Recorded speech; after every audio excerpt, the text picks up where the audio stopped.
Enter the realm of solo leveling, battling fearsome beasts and seeking coveted treasures. Amidst this elite group, one name stands out for all the wrong reasons. Song Jinwoo, the hapless hunter dubbed the weakest of all mankind. Armed with a flimsy knife and an unyielding resolve to protect his loved ones, Jinwoo defies the odds, driven by a fierce determination. But when an enigmatic solo leveling system crosses his path, the game changes forever. In a tale from 3 years past, a ship's co-captain was overruled by his captain, who wisely pointed out that their weapons were no match for the monstrous ants. Thus, the hunters were left to deal with the creepy crawlies. Meanwhile, on an island, hunters were ambushed by ants that seemed to have skipped the memo on being tiny and harmless. Swords were drawn, and a battle cry was raised to protect the front line from collapsing like a house of cards. Magic fireballs were cast, but the ants shrugged them off as if they were mere sparklers. The hunters were being turned into a live buffet for the ants when Byung-gu, a healer with a magic touch, swooped in to save his teammate. Amazement was had by all as wounds healed faster than one could say abracadabra, but the ants weren't done yet. They charged at Byung-gu, who was saved by a timely warning and an electrifying counterattack. Yunho, with fists that could talk the talk and walk the walk, struck down ants left and right, earning murmurs of admiration for the S-rank hunters. Byung-gu was cautioned for his overzealousness, simply wanted to be the hero for as many as possible, and assured that his comrades had his back. A big white ant entered the fray, mistaken for the boss, but merely the leader of the swarm. Yunho and Unseok teamed up to take it down, with Byung-gu blocking its bite and Unseok delivering a shocking blow from above. The ant's tooth became a weapon in Byung-gu's hands, and he used it to skewer the ant, showcasing his brute strength. More giant ants appeared, hinting that the real leader was yet to show. Byung-gu's muscles bulged with awakened power, and Unseok's electric shock skill crackled with readiness. Meanwhile, Guildmaster Choi, observing the battle, unleashed a flame attack that scorched the ants but left the giants unscathed. The command to attack was given, and the hunters responded with fiery enthusiasm. Rewinding over a decade, gates to another dimension had sprung up, unleashing magic beasts immune to everything but the might of the hunters. Ranked from S to E based on their magical prowess, these hunters learned that once awakened, their powers were set in stone, with no room for improvement, no matter how hard they tried. At a construction site, a reunion was held between Park, a man with curly hair, and Mr. Kim after a long absence. Park, who had previously quit hunting, explained his return due to his wife's pregnancy. Mr. Kim understood, noting the financial benefits of a successful raid. Park expressed nervousness about his fitness for the raid, doubting his strength. Jinwoo, the main character, was greeted by the workers, and Mr. Kim confirmed he had eaten.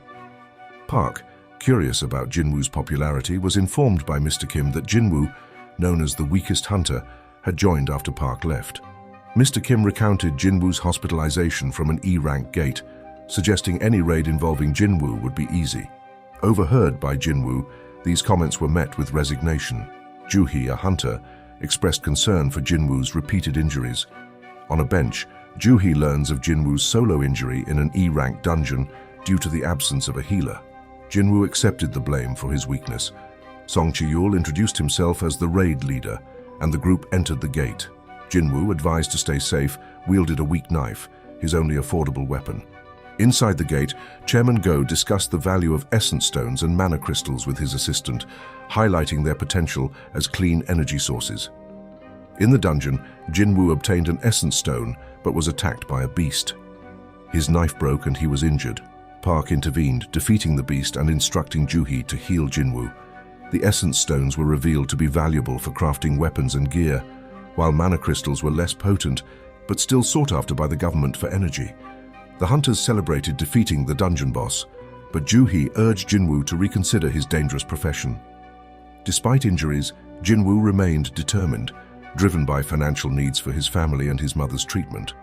A hidden cave was discovered, sparking debate over exploring it against the standard procedure. A vote was called, resulting in a tie. Jinwoo, the deciding vote, chose to proceed, motivated by his family's needs.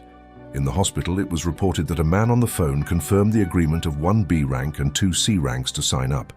Guildmaster Choi was informed that the recruitment was progressing well. Age and gender were deemed irrelevant by the Guildmaster. who instructed them to make offers if the recruits seemed like assets, although finding someone comparable to Cha-Hain was unlikely. In a surprising turn of events, a woman's bag was snatched by bike-riding robbers. The robbers, in a hurry to escape, yelled at everyone to clear the path. Amidst the chaos, a beautiful girl named Cha-Hai, who was standing right in the middle of the road, caught the robber's eye. He barked at her, questioning her desire to live. In an unexpected twist, Cha-Hai leaped gracefully and reclaimed the woman's bag from the robber's grasp. The woman, in awe, rushed to thank Cha-Hai, exclaiming the feat was nothing short of incredible. Meanwhile, the crowd realized they were in the presence of an S-rank hunter and swarmed around her, eager for handshakes and compliments. But Cha-Hai, not one for the spotlight, vaulted over the crowd and made her swift exit, leaving the public in a mix of admiration and bewilderment. Inside a dungeon, hunters were navigating a tunnel and estimated they had been inside for about 40 minutes. They believed they had 20 minutes before the gate would close after defeating the boss. Jinwoo apologized to Juhee for his decision, leading them to search for the boss. Despite Juhee's initial anger, she suggested Jinwoo show his gratitude by treating her to a meal, which he hesitantly accepted. The hunters discovered a door which was unusual for dungeons.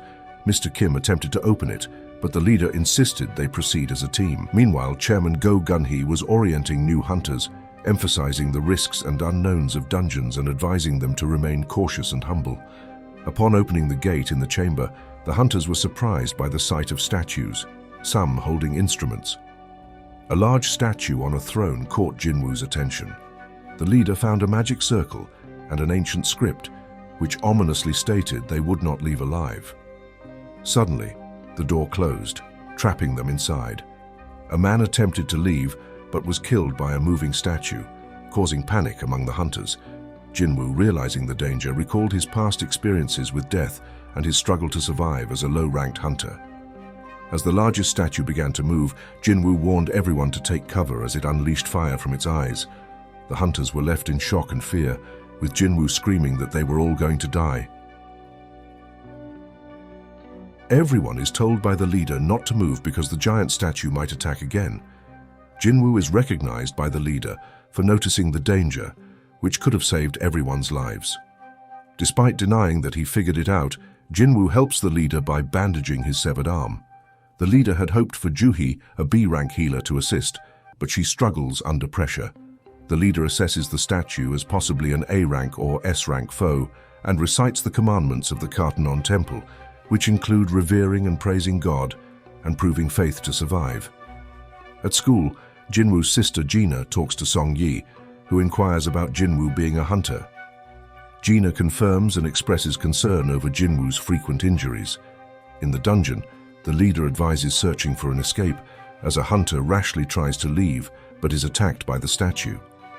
Jinwoo deduces that the dungeon has its own rules and instructs everyone to bow to the statue, which stops the attacks. However, the statue's threat remains as it stands up, and despite attempts to praise it, the statue crushes a praying hunter. Chaos ensues, and several hunters are killed. Jinwoo discovers that statues holding instruments are safe and instructs others to seek refuge near them. When Jinwoo is injured, a statue with an instrument sings, halting the giant statue's attack. As the group argues about responsibility for their situation, an altar appears, and Kim suggests a sacrifice. The leader is willing to sacrifice himself, but Jinwoo intervenes, wanting to examine the altar. He is assisted to the altar, contemplating their chances of rescue and the impending danger of a dungeon break, which could allow the beast to enter their world if they failed to defeat the dungeon boss in time. Meanwhile, a visit was made by Gina to her mother in the hospital. Despite her mother's lack of response, Gina continued to share her school experiences. Concurrently, in a dungeon, Jinwoo and other hunters were gathered by a request. A flame was needed for each person, as stated by Jinwoo, who anticipated that subsequent events would occur. Upon Kim and Juhee approached to the altar, blue flames were ignited and a door was opened. Statues began to move towards them, causing the hunters to speculate about their intentions. Jinwoo instructed Juhee to keep her eyes open, explaining that the statues would remain motionless if watched. Akin to a children's game, The importance of maintaining visual contact with the statues was emphasized by Jinwoo to everyone. Fear was instilled in a girl by the statues, prompting her to flee towards the exit. This led Jinwoo to contemplate the diminishing blue flames and the extinguishing of an orange flame following the escape. He speculated that the commandments might be a trap designed to induce fear and provide a false sense of hope, possibly testing their faith in a giant statue perceived as a god. Jongho, who was supporting Jinwoo, chose to abandon the situation and ran towards the exit, causing Jinwoo to fall. Another individual attempted to escape, but Jinwoo discouraged this, citing the potential for blind spots if more people left. An explanation was sought by the leader regarding the unfolding events. Jinwoo explained that safety could be ensured by keeping their eyes on the statues without movement. He revealed that the blue flames served as a timer, and their complete extinguishment would signal their escape. Jinwoo, overwhelmed with emotion, was advised by the leader to leave, suggesting that the doors would remain open as long as one person stayed behind. Jinwoo and Juhee were encouraged to leave due to their youth and the life ahead of them. Juhee was tasked by the leader to take care of Jinwoo. An attempt to leave was made by Juhee, but she collapsed, her legs failing her due to exhaustion from healing Sung. Jinwoo urged the leader to take Juhee and leave, reminding her of a promise to dine out.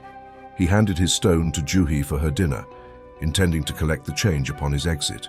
Juhee's emotional response was cut short by the leader, who rendered her unconscious, apologizing for the urgency of their departure. The flames then vanished, leaving Jinwoo to face his fate alone. Confronted by the statues, Jinwoo resolved to fight, despite acknowledging his past weaknesses and the mockery he faced. He was determined to take down at least one statue with him. A statue attacked Jinwoo with a sword, severing his arm and impaling him through the chest. Jinwoo was pulled through the sword by the statue, causing further injury. As he lay wounded on the altar, Jinwoo expressed his reluctance to die. In the final moments, a screen appeared before Jinwoo, presenting him with a choice to accept or reject an offer, with his heart's cessation imminent. Faced with this decision, Jinwoo chose to accept. In the hospital, Jinwoo was found awake with no injuries despite being previously stabbed in the chest.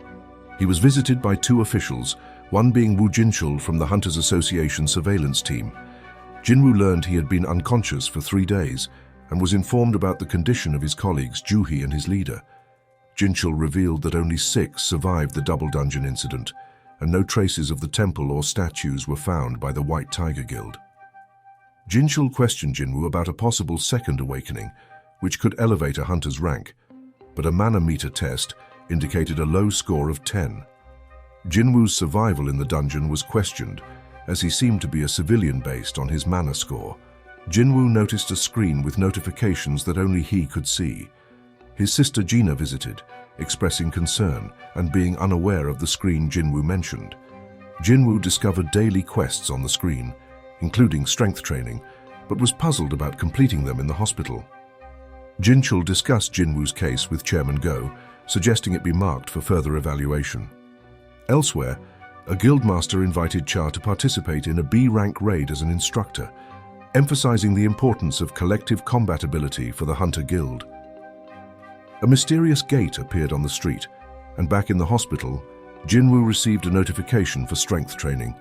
He woke up to find himself in a desert, facing a survival quest against a giant desert centipede and other monsters. Upon completing the timer, Jinwoo was teleported back to his hospital room, where nurses found him on the ground. The next morning, Jinwoo left the hospital. A conversation is had by Juhee with a man about joining a raid. A D-rank gate that appeared in Hapjeong is mentioned by the man, and he agrees to the raid because all guilds are busy. It is heard by Juhee that Jinwoo has awakened, which makes her smile. Flowers are brought by Juhee to the hospital, and she is happy to see Jinwoo okay. Jinwoo is seen running outside by her, and then she leaves. Sitting on a bench, Jinwoo thinks about the rewards he gets from completing daily quests. A full recovery is commanded by him, and he feels his exhaustion disappear. The distribution of ability points to his abilities is considered by Jinwoo, and he knows this makes him stronger. He also has skill and inventory screens, and he feels like his world has become strange, like a game. A random loot box is opened by Jinwoo, and a key is found inside, which surprises him because he usually gets useless items. The key is for teleporting to an instance dungeon, and it can be used at exit 3 of the Hapjeong subway station. Jinwoo wonders about the purpose of the key but guesses it will help him get stronger. Sitting next to his mother in the hospital, Jinwoo is reminded of an incident from 4 years ago. His mother is not responding, and the doctor explains she has eternal sleep disease, also known as final rest, possibly caused by exposure to mana. Life support is the only option provided by modern medicine. Jinwoo exercises, thinking about his hard work and his qualifications to become a hunter. He decides to put his ability points into strength. At the Hapjeong metro station, Jinwoo feels confident that he can escape if needed. He uses the key, and a lock appears. Entering the instance dungeon, he realizes he cannot exit unless he defeats the boss or uses a teleportation stone. Attacked by goblins, Jinwoo defends himself and defeats them. He feels stronger, but then a wolf with red glowing eyes attacks him. Jinwoo's knife breaks and he senses the wolf is stronger than the goblins. His legs shake and he wonders if he is afraid. Without a healer, he knows any injury could be fatal. An attack was made by a wolf on Jinwoo, who dodged and performed backflips feeling unusually light. He declared his refusal to die and punched the wolf's face, questioning the significant difference his increased strength made. Despite his efforts, the wolf seemed stronger. Jinwoo, fighting barehanded, considered his options. A weapon with magical power was desired, and upon remembering, he accessed his inventory screen and retrieved a sword, which he used to slash the wolf. 2 more wolves approached, but with his weapon, Jinwoo felt fearless. However, the sword became stuck in the ground. As a wolf charged, Jinwoo urged the sword to release, and upon freeing it, he struck the wolf, but the blade caught in the wolf's metal teeth. A kick was delivered, and Jinwoo commanded the wolf to bite something else before beheading it. The remaining wolf fled in fear. Jinwoo then noticed his level had increased to 2, a change that never occurred during his daily quests. He realized real combat was the cause and observed his injuries healing. He speculated that all his stats increased with each level up. Although he acknowledged his strength, he questioned if he was overreacting to defeating just 5 small beasts. Upon inspecting the wolves, he expected essence stones but found items instead. Jinwoo sold an item for 20 gold coins, contemplating the game-like logic of dungeons and magical beasts. Suddenly, numerous wolves appeared, staring at Jinwoo. Unafraid, having experienced death before, he charged, slashing at them with his sword. He aimed to make the fight intense, sparing the wolves to prolong the battle. Upon defeating them, he received the title of Wolf Assassin. Jinwoo noted his sword's wear and considered weapons disposable after a few dungeon runs. With 34 wolf fangs and a teleportation stone in his inventory, he pondered leaving. Meanwhile, Juhi was informed of a dungeon break at the gate. 3 hunters were being assembled, but there was a shortage of healers, which she acknowledged. In the dungeon, Jinwoo is engaged in a battle with magical beasts. As his level increases, the beasts become easier to defeat. The color of the text describing the beasts changes, indicating their strength relative to Jinwoo's power. Initially red, the lichens turn white, showing Jinwoo's growth in strength. Despite his progress, he feels apprehensive about the powerful monster below. Descending the stairs, Jinwoo encounters a station that looks unfamiliar. Suddenly, a fast-moving beast attacks, breaking his sword. He faces a monstrous snake, whose name remains orange, suggesting it is the boss. Jinwoo realizes his sword cannot penetrate the snake's armored scales, and unarmed combat is not an option. The snake's attacks are fierce, and Jinwoo narrowly avoids being eaten. He is thrown into the water and then out again, with the snake hurling a train at him. Jinwoo reflects on his past, recalling being mocked for his weakness. A conversation with his leader motivates him to prove his detractors wrong. Jinwoo resolves to become stronger, acknowledging that strength is necessary to overcome fear and helplessness. In the heat of battle, he manages to slash the snake's armor with his broken sword. He climbs onto the snake, focusing on increasing his strength, and tears through the armor, causing the snake immense pain. After a fierce struggle, Jinwoo defeats the snake, leveling up. He acquires a cool dagger from the snake, which has enhanced attack power and special effects.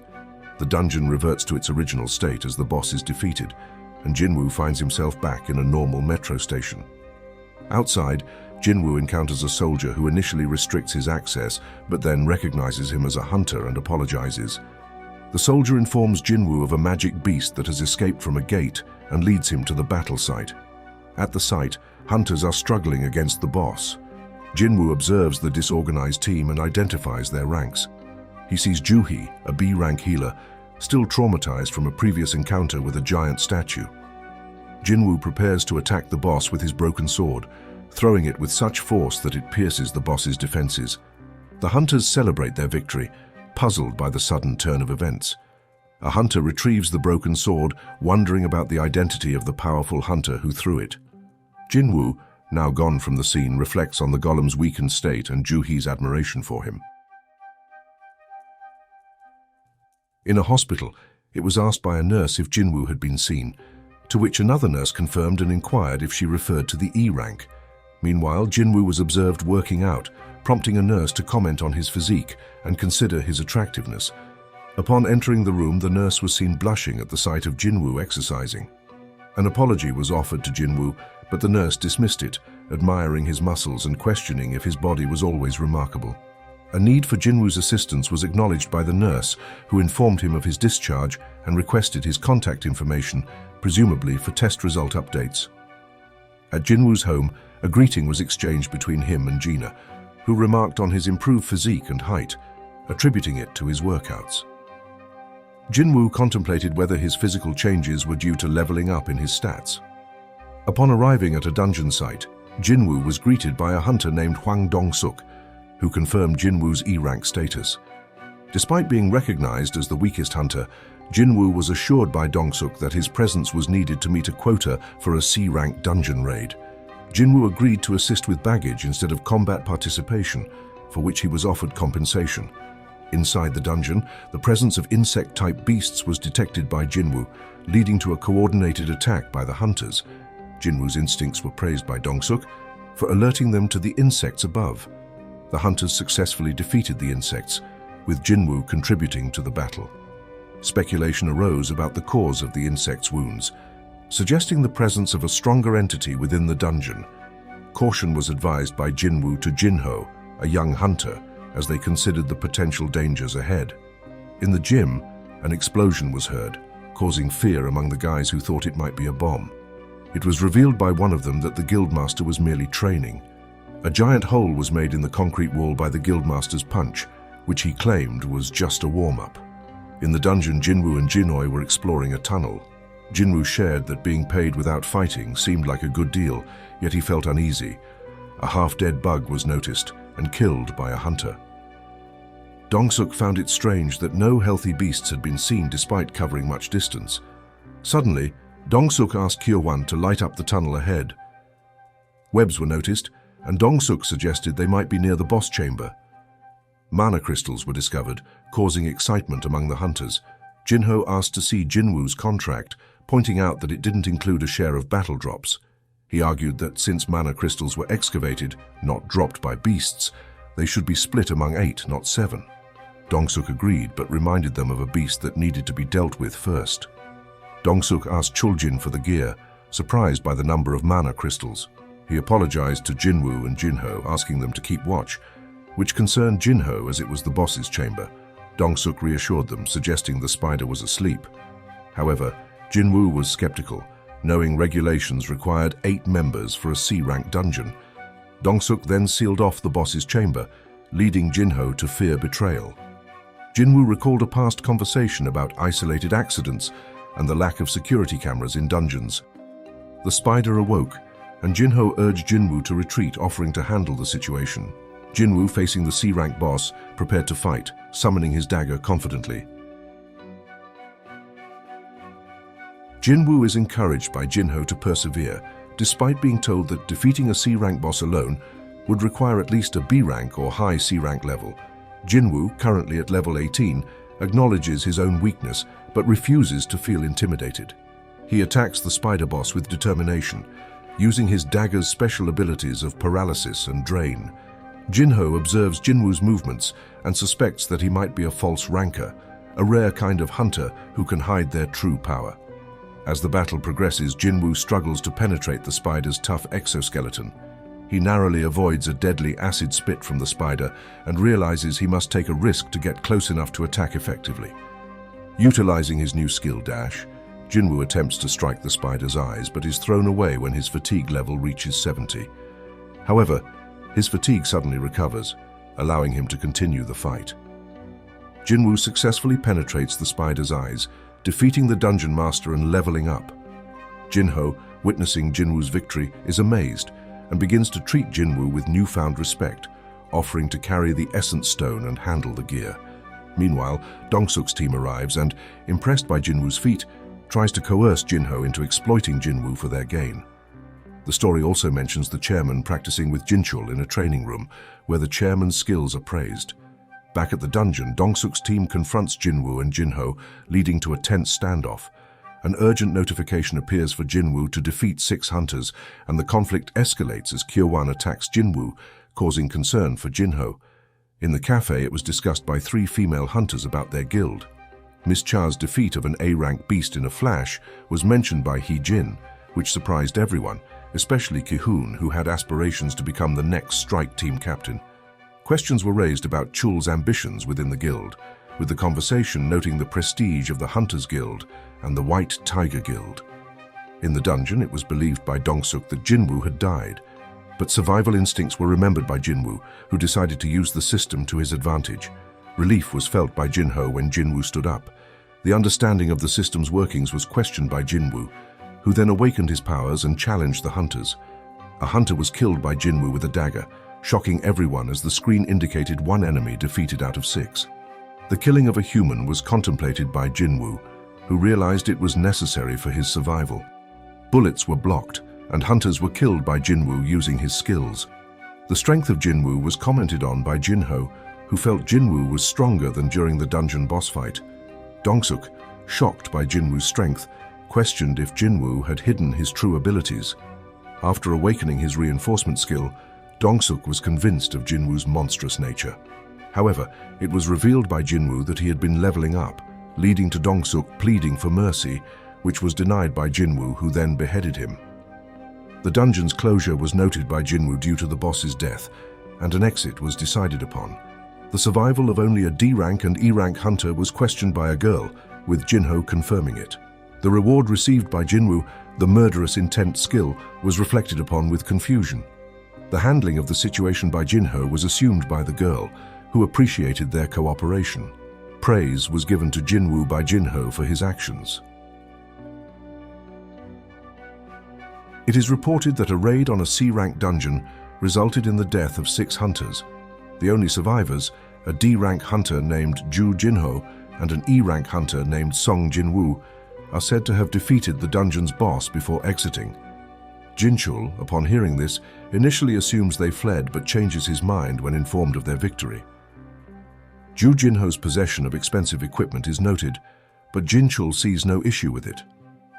The mention of Song Jinwoo, a survivor of a recent double dungeon incident, and the death of Hwang Dongsuk, the older brother of the infamous Hwang Dongsu, catches Jinchul's attention.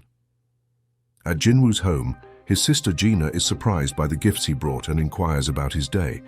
Jinwoo is uncertain but assures her that he can cover their mother's hospital bills and other expenses for some time.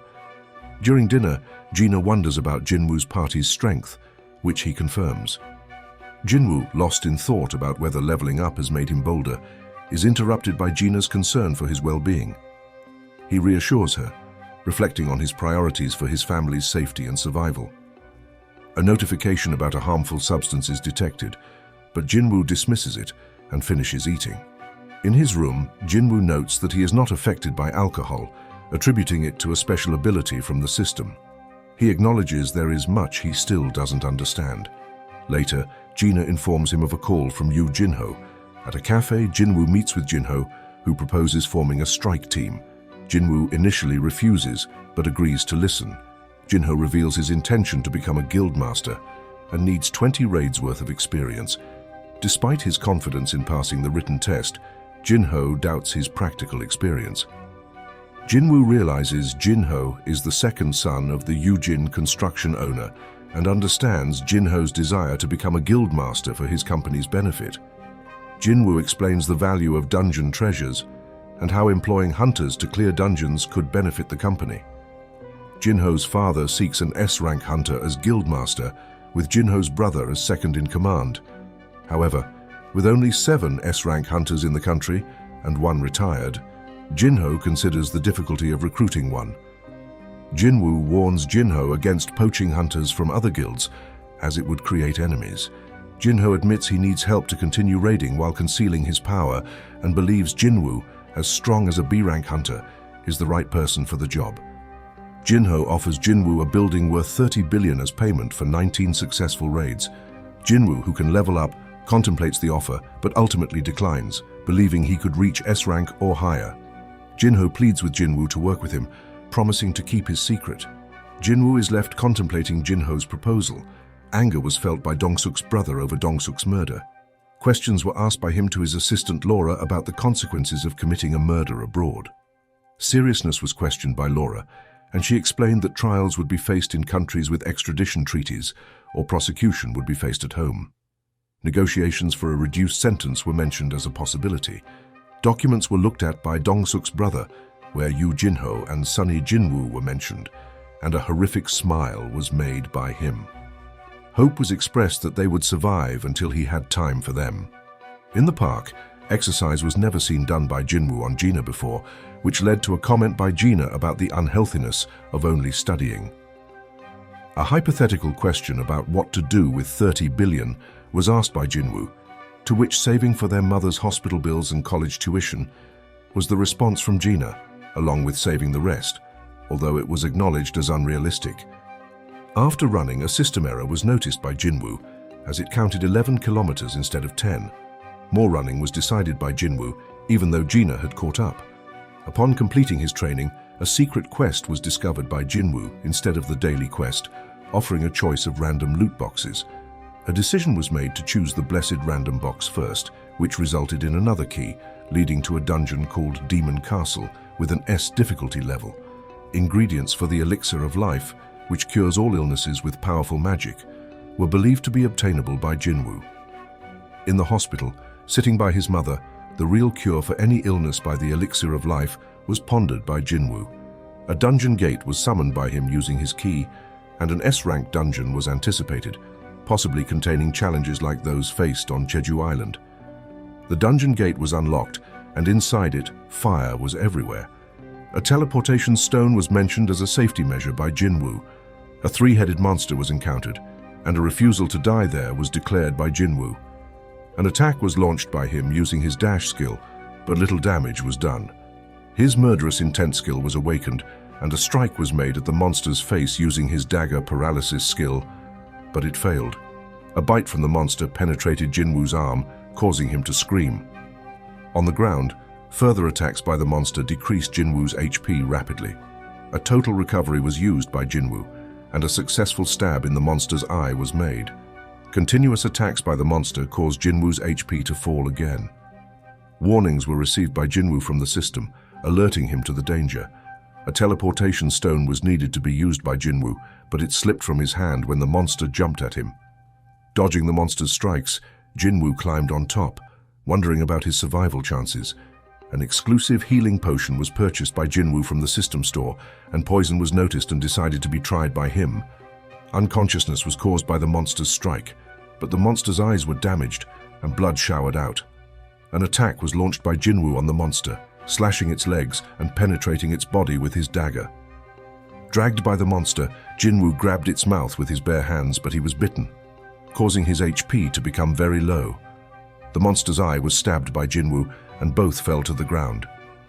A sigh was let out by Jinwoo as he saw he got another key, possibly for the gate that Cerberus was protecting. A letter was given to Jinwoo by the system, instructing him to learn how to craft the elixir of life. A formula for the elixir of life was wondered about by Jinwoo. A decision was made to return soon, as entering the castle right now would result in certain death. In the hospital, it is shown that Jinwoo is sitting by his mother's side. Her hand is held by him, and he is seen contemplating the possibility of curing her eternal sleep disease with the elixir of life. It is mentioned by Jinwoo that he lacks the 3 ingredients needed for the elixir, yet he knows their locations. At a cafe, a change of mind is expressed by Jinwoo to Jinho, indicating his willingness to join the 19 C-rank raids. Excitement is shown by Jinho, but Jinwoo states a condition: they must go alone. Shock is expressed by Jinho, who points out the requirement of 8 members for C-rank gates. It is suggested by Jinwoo that people will be hired to meet the quota, similar to Hwang Dong-suk's method. Concerns about the risk are raised by Jinho, but assurance is given by Jinwoo that they can clear the raids without casualties. A perfect opportunity to impress his father is seen by Jinwoo in forming a strike team capable of handling 19 operations with 0 injuries. Meanwhile, a workout is being done by Cha, and assistance is offered by her to a man who approaches her. Impressed by her, the man introduces himself as Yoon Byung-gil, the manager of the personnel department. In a car, a conversation is had between Jinho and his father about the changes brought by dungeon gates over a decade. Mentioned by Jinho's father is the impact on infrastructure, economy, media, and politics. The importance of hunters in retrieving resources from dungeons is emphasized, and the oversight role of the Hunters Association is described. The collection of vital resources by guilds and their resulting wealth is discussed, with the largest 5 guilds in the country being named. The need for their own guild to manage these resources is stressed by Jinho's father. In the park, a workout is being done by Jinwoo, who notes that extra efforts are no longer counted by the system. Disappointment is felt by him upon receiving a bingo play card instead of a valuable item from the loot box. While walking, Jinwoo reflects on the inadequacy of 3 points for significant change and his desire to level up more efficiently.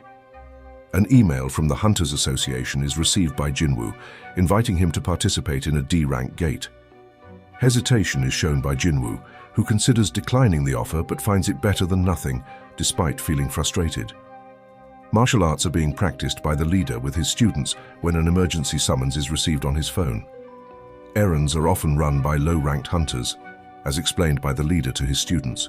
Retirement is considered by the leader, who is reminded of a past incident in a double dungeon. Despite losing an arm, the leader expresses a desire to contribute to society in the time he has left. At home, a raid is being prepared for Mr. Kim, and concerns about the dangers of hunting are raised by his wife. The need for money is acknowledged by Kim, as their daughter Eunji is starting preschool and Yoonha will be in middle school. Safety assurances are given by Kim, and love is expressed for his family. An argument is had between Yoonho and the Guildmaster at the Hunters Guild headquarters. An interview is deemed a waste of time by Yoonho, but a good impression is believed to have been made, according to the Guildmaster. The launch of their own guild by Yujin Construction is revealed to Yoonho by the Guildmaster. A phone call is received by Juhi from her mother, who inquires about her job and health. Frustration is shown by Juhi, who desires to make her own decisions. A notification of participation in a D-rank dungeon gate is seen on Juhi's phone. At the Hunters Guild headquarters, an odd encounter is had between Cha and Yoonho. A scout from Yujin Construction approached Cha during her training, which is reported to the Guildmaster. A refusal of the offer to join the new guild as Guildmaster is made by Cha. In a bar, Yoonho is seen drinking and reflecting on a conversation with the Guildmaster about Jeju Island. A failed raid and the sealing off of the island are mentioned by the Guildmaster. A plan to clear the island in the near future is revealed by the Guildmaster, who seeks support from Yoonho and others. Meanwhile, a person is seen begging, insisting that some individuals must die. At Jinwoo's house, it was mentioned by Gina that it was a holiday, and she wondered if Jinwoo had to work again. Jinwoo guessed that he did, and although Gina found it hard to believe that he was the same person who used to recover from injuries after every gate, she acknowledged that his training was probably paying off. Jinwoo's ability to make a steady living now was questioned, and Gina guessed that it was a good thing. Jinwoo's belongings were inquired about by Gina, but he assured her that everything would be fine and left despite her attempt to stop him. Meanwhile, the leader was on his way to the dungeon site, taunting himself for not awakening to physical power, rendering his sword useless against magic beasts. Upon noticing Jinwoo, the leader became excited. It had been a while since they had seen each other, and the leader was surprised to encounter Jinwoo there. The leader observed Jinwoo's leg, which had been lost previously, but Jinwoo explained that it had returned when he woke up in the hospital. The leader expressed relief at seeing Jinwoo fully healed. At the dungeon gate, the leader laughed upon seeing Juhi and Mr. Kim, considering it quite the reunion. Juhi blushed at the sight of Jinwoo, commenting on how different he looked. She was happy to see that he was taller and his leg was healed, guessing that he was fine after her visit. A car arrived, and a man made a comment about Juhi, which was noticed by Jinwoo. Kang Taishik told the men, whose hands were tied with handcuffs, to be quiet, as the outing was not for recreation. The manager informed the hunters that the men were prisoner substitute hunters, joining them to reduce their sentences, and were unlikely to cause trouble. The leader questioned the decision to fight alongside criminals, but the manager reassured him that they would be accompanied by an overseer from the Hunters Association, Kang Taishik, who was a B-rank hunter capable of handling 3 C-rank criminals with ease. Jinwoo expressed doubt about the arrangement and suggested that Juhi sit out the raid, but she insisted on going as well. The criminals smiled and laughed after being untied, and Taishik told them to be quiet, warning them of the consequences if they acted up. Taishik introduced himself to Jinwoo and the leader, assuring them that he would be responsible for the criminals. The leader asked Jinwoo if he could lead, to which Jinwoo agreed. The leader thanked Jinwoo for giving him the chance, acknowledging that 7 people had died because of him, but 6 had survived thanks to Jinwoo. The leader expressed his gratitude and they proceeded into the dungeon gate. In the dungeon, a battle with goblins was fought. Jinwoo's fighting skills were praised by the leader, who noticed Jinwoo had become stronger. The leader inquired about Jinwoo's dagger, which Jinwoo responded to with a smile. Juhi was relieved that Jinwoo remained unharmed. The leader observed a change in Jinwoo, not just in appearance but also in aura, making the fight seem easy. A split in the path led Taishik to suggest dividing into 3 groups to finish the dungeon faster, which the leader agreed to. Jinwoo, having enhanced his perception ability, sensed the boss's location and suggested taking the left path. Taishik's odd stare at Jinwoo was noted. Inside the tunnel, the ease of defeating the goblins was discussed. Kim expressed his intention to apologize to Jinwoo after the raid for previously abandoning him. Taishik confronted criminals about their ability to harm humans as easily as goblins. A flashback revealed Taishik being offered a bribe to kill 3 men who had caused a family tragedy. In the present, Taishik planned to blame the criminals' deaths on goblins. Kim discovered the criminals' bodies and witnessed Taishik's violent actions. Jinwoo hoped Taishik did not remember him from a hospital visit. Screams led the group to find more bodies, including Jongho's. Jinwoo instructed Juhi to heal the wounded Mr. Kim. Kim, accepting his fate, apologized to Jinwoo before passing away. Taishik attacked, aiming for the healer, but Jinwoo intervened. The leader, unable to stand against Taishik, took up Kim's sword and requested a buff from Juhi. Despite the leader's efforts, Taishik overpowered him. Jinwoo stepped in, facing Taishik, who questioned Jinwoo's true abilities. Taishik revealed his motive for the killings as a twisted form of justice, which Jinwoo disputed. The confrontation continued, with Jinwoo challenging Taishik's actions and beliefs. A battle was fought with great speed, and both fighters were evenly matched. Taishik, experienced in fighting high-ranked opponents, attacked Jinwoo, causing a cut on Jinwoo's face. Despite Taishik's aggression, Jinwoo remained calm and apologized, asking Taishik to be less bloodthirsty. The system recognized Taishik as an enemy, and Jinwoo's skills were awakened. Taishik was surprised by Jinwoo's increased speed and the poison effect from Jinwoo's dagger. Taishik then used a stealth skill, which Jinwoo identified and struggled to defend against. Juhi expressed concern for Jinwoo, but Taishik threatened her and the leader. Jinwoo used a full recovery skill to heal his leg, shocking Taishik, who had never seen a combat hunter with healing abilities. Jinwoo, with glowing eyes, stated he didn't need anger to defeat Taishik. Taishik acknowledged their similarity as hunters and the lawlessness of their world.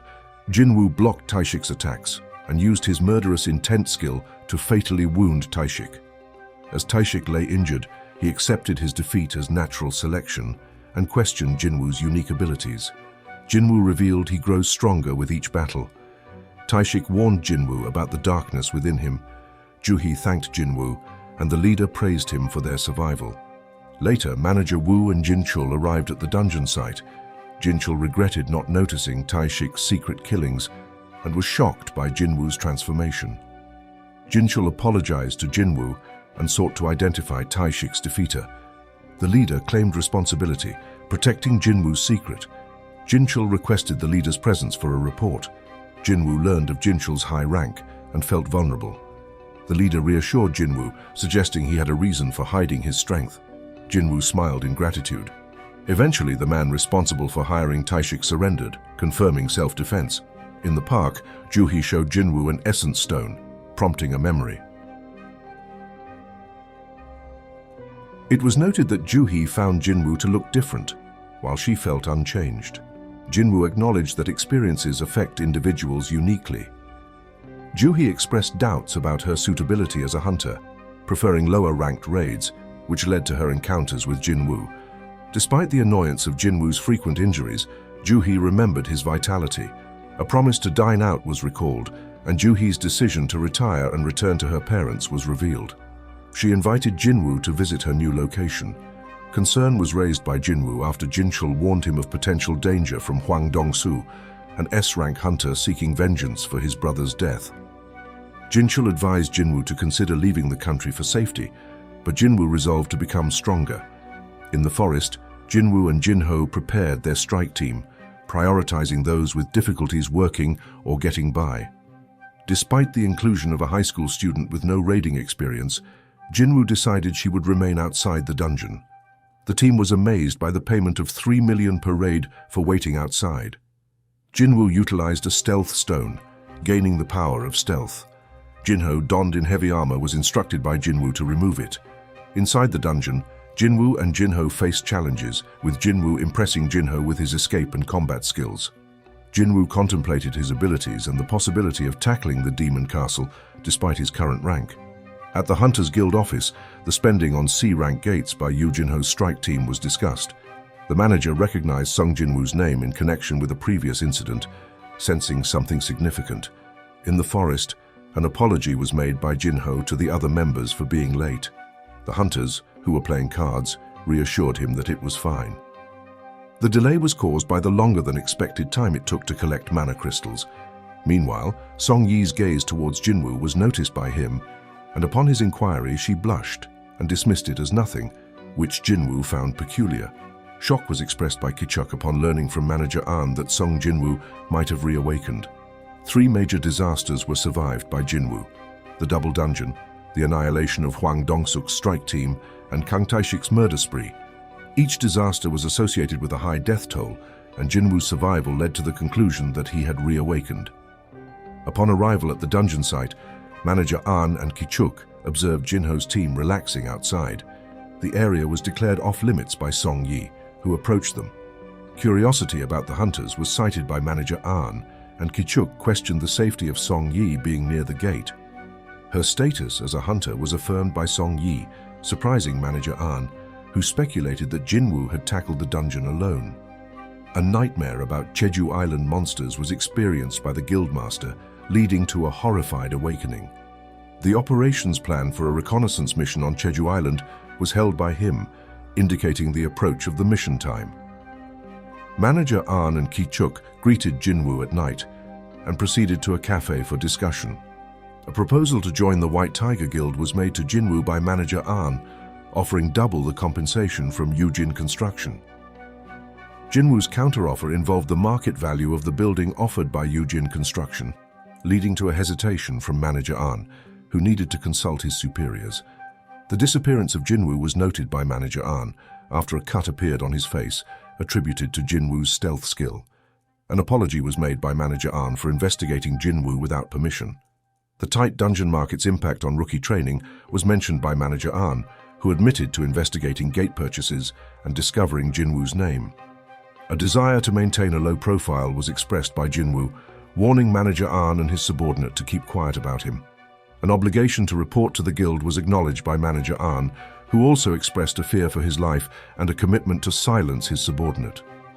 An apology was offered by Jinwoo for monopolizing the C-rank gates, causing trouble for manager An. A deal was proposed by Jinwoo to sell the rights to 3 C-rank gates, with manager An initially shocked by the price, but eventually agreeing to the deal. A mana potion was administered by Jinwoo to manager An, healing his cut. Trust was implied by Jinwoo, as he allowed manager An to witness this act, provided he remained silent. Confirmation of the transfer of 600 million was made by Jinho to Jinwoo over a call. The high selling price of the gates was questioned by Jinho, to which Jinwoo referred to as a trade secret. In the White Tiger Guild office, Kichuk informed manager An that they had been tricked by Jinwoo in the dungeon gate deal. A realization was made by manager An that strength leads to boldness. A message from Jinwoo indicated that they were even, and manager An expressed relief at being forgiven for spying. While driving, Jinwoo contemplated the interesting nature of the job change quest. The job change quest was accepted by Jinwoo, who entered the gate, pondering the challenges ahead. In the lounge, Jinho and his father were joined by Jinsung. The dungeon appeared normal to Jinwoo, but he was informed by the system that potions and full recovery skills were unusable, and exit was impossible until the quest's completion. Caution was needed as footsteps approached, and an armored beast confronted Jinwoo. Despite his initial attack failing, Jinwoo managed to defeat the beast with his bare hands, though he regretted using a fatal strike without the ability to recover mana or heal. More armored beasts approached, prompting Jinwoo to prepare for further combat.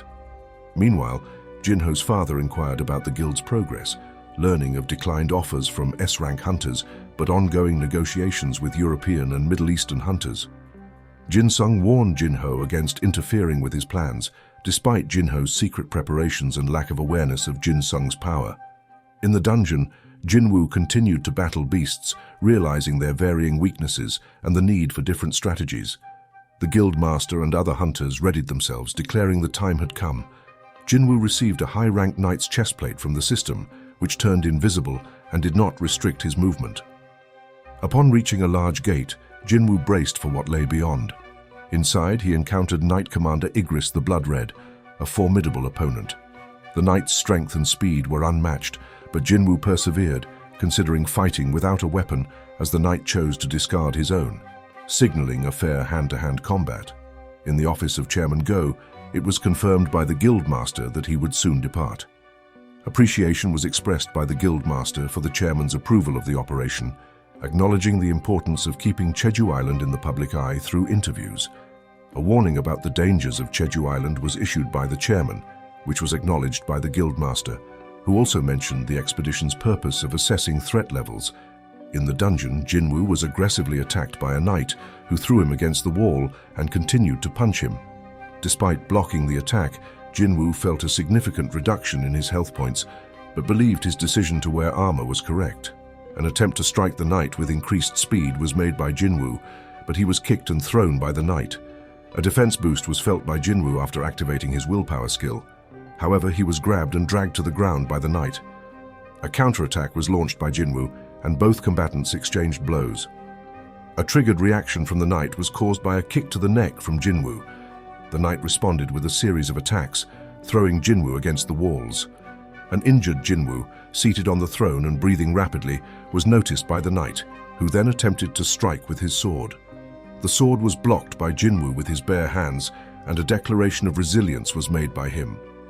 A forceful attack was launched by Jinwoo, resulting in the defeat of the Knight Commander Igris the Blood-Red, as indicated by the system. A reflection on the battle was made by Jinwoo, considering his victory a fluke and recognizing the skill gap between them. 4 rewards were granted to Jinwoo by the system, including a substantial amount of gold, an S-rank helmet and a key to the demon's castle. A realization that the job change request might not be over was made by Jinwoo, as he observed numerous gates and was instructed by the system to survive as long as possible. An onslaught of knights emerging from the gates was faced by Jinwoo, who engaged them with his bare hands. The departure of the guildmaster and his hunters for Jeju Island via helicopter was noted. In the dungeon, a continuous battle with the knights is fought by Jinwoo, who considers the duration of survival as the quest's key. The activation of his stealth skill was made by Jinwoo, who then realized his remaining mana power. An interruption of Jinwoo's stealth by a mage's magic was experienced, leading to an attack by the knights. A freezing skill was used by Jinwoo to counter the knights, but he acknowledged the situation as worse than anticipated, realizing he could no longer use stealth or murderous intent. A slash from a knight was received by Jinwoo, who then contemplated using a teleportation stone. However, the stone was knocked from his hand by a knight's hammer strike, leading to an overwhelming charge by all knights, causing concern for Jinwoo.